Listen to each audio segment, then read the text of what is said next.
Hola, ¿qué tal? Iniciamos hoy una exploración, un resumen clave para quienes están siguiendo el curso de literatura del Centro Preuniversitario de San Marcos, Ciclo 2025. Nos vamos a centrar en la semana 6. El tema, el barroco español. Un periodo fascinante, la verdad. Totalmente.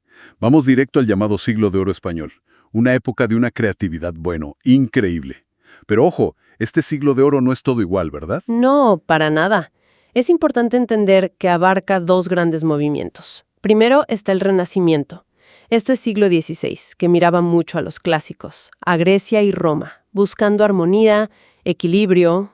La belleza idealizada, ¿no? Exacto. Y luego, ya en el siglo XVII, viene el Barroco, que no es que rompa del todo, es más bien una evolución, una intensificación, como darle una vuelta de tuerca al Renacimiento, pero volviéndolo más complejo, más lleno de contrastes. Entendido.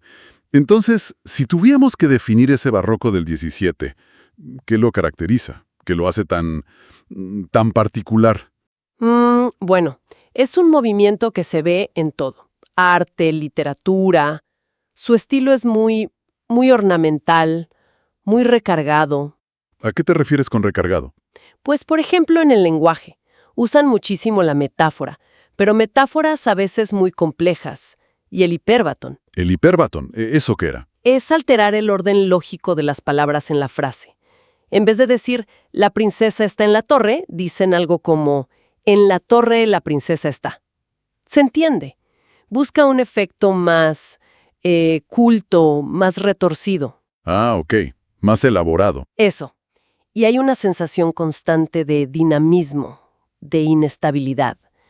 Como que todo se mueve, todo es fugaz, nada dura. Suena a una visión del mundo un poco pesimista, quizás. Un poco sí, o al menos tensa. Se refleja mucho en los contrastes fuertes. Vida y muerte, luz y sombra, realidad y ficción, cordura y locura. Todo el tiempo jugando con esos opuestos. La vida como un teatro, decías antes también. Exacto. Esa es una idea clave del barroco. La vida como una representación, donde no siempre lo que parece es. Y claro, usan muchas referencias a la mitología clásica. La visión del ser humano es la de un ser inconstante, cuya vida es pasajera y el destino final, pues, es la muerte. ¡Qué intenso! Y en medio de todo esto, el teatro. El famoso teatro del siglo de oro. Fundamental. El teatro es quizás la joya de la corona del barroco. Popular. Fue súper innovador. ¿Innovador en qué sentido? Mira, para empezar, mezcla lo trágico y lo cómico. Algo que antes era impensable, Las reglas clásicas lo prohibían. Busca ser más realista en algunas cosas, pero sobre todo busca entretener. ¿Entretener a quién? A un público muy variado. Piensa en los corrales de comedias.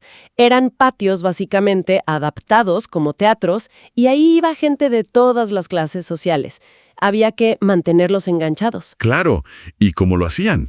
Pues usando mucho el suspenso, la intriga, dando más importancia a la acción, a lo que pasa, que a la psicología profunda de los personajes. Ajá. Todo escrito en verso además. Predomina el octosílabo, que tiene mucha musicalidad, es fácil de recordar. Y los temas de todo. Historia de España, leyendas, temas religiosos, filosóficos. Y los personajes tipo, ¿no? Mencionaste al gracioso. El gracioso. Importantísimo. Es el contrapunto cómico del héroe. Suele ser el criado, más pegado a la realidad, ingenioso, a veces cobarde, aporta humor y baja a tierra las grandes pasiones de los nobles. Y en este teatro tan rico, había como dos grandes tendencias, ¿no? Sí, simplificando un poco, claro. Por un lado tenemos a Lope de Vega. Su teatro es más vital, más pegado a lo popular, con mucho tema histórico, leyendas españolas, muy prolífico además. El monstruo de la naturaleza le llamaban. Ese. Y por otro lado está Pedro Calderón de la Barca. Su teatro tiende a ser más reflexivo, más filosófico, formalmente es muy perfecto, muy cuidado, y le gusta mucho lo alegórico. Alegórico. ¿Qué significa eso? Que en los personajes o las situaciones representan ideas abstractas. Por ejemplo, un personaje puede representar la fe, otro la culpa, cosas así.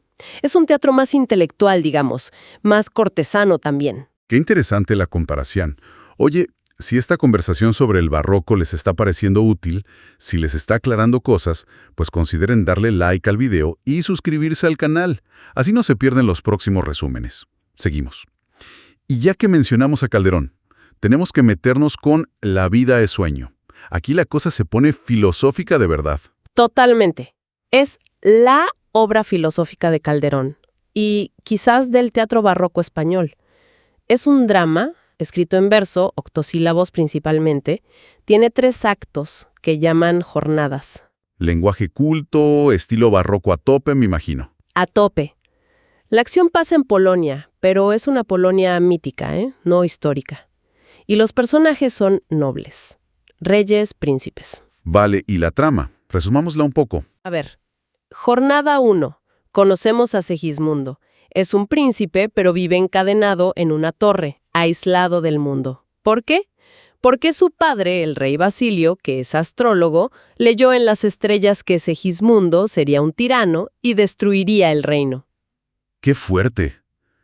Encerrado por una profecía. Exacto, pero Basilio duda, quiere probar si el destino es inevitable.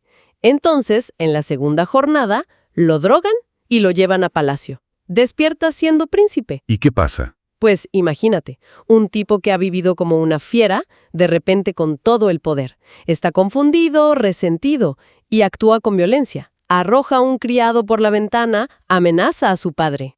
O sea, la profecía parece cumplirse. Justo.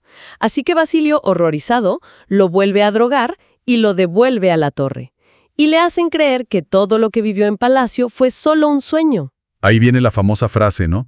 ¿Qué es la vida? Un frenesí. ¿Qué es la vida? ¿Una ilusión? Esa misma. Ahí Segismundo entra en esa duda existencial brutal. ¿La vida es real o es un sueño? Si lo de palacio fue un sueño, ¿qué garantiza que esto de ahora, la torre, no lo sea también? Tremendo dilema.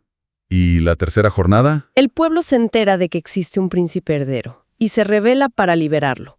Lo sacan de la torre. Y aquí viene lo interesante.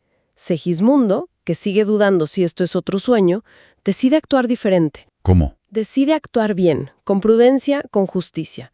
Piensa algo como, si esto es sueño, igual conviene hacer el bien, porque el bien hacer no se pierde, ni siquiera en sueños. Lucha contra su padre, lo vence, pero en vez de humillarlo o matarlo, lo perdona. ¡Wow! Rompe la profecía. Exacto.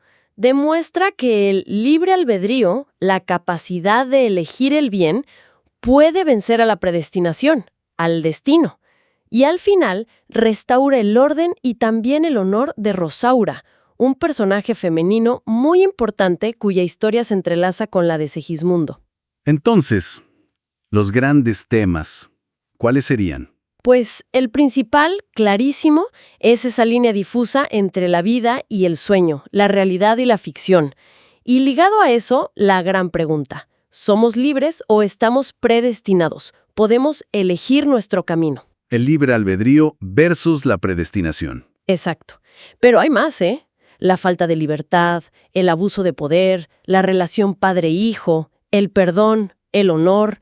Es una obra muy rica. La verdad que sí. Hemos recorrido entonces las características de este barroco tan lleno de contrastes. Exploramos su teatro vibrante y nos metimos en los dilemas filosóficos de La vida es sueño. Una época compleja que nos dejó preguntas, esenciales. Y quizás eso es lo más potente, ¿no? Que esas preguntas sobre qué es real, qué es ilusión, y sobre todo nuestra capacidad para elegir cómo actuar, para forjar nuestro camino más allá de las circunstancias o de lo que otros esperan, siguen siendo increíblemente relevantes hoy. Dan mucho que pensar. Definitivamente. Bueno, muchas gracias por acompañarnos en este resumen, enfocado, recuerden, en la semana 6 de literatura del Pre San Marcos. Esperamos de verdad que les sea de gran utilidad para su estudio. Ojalá que sí. Estén atentos y atentas para futuras entregas. Hasta la próxima.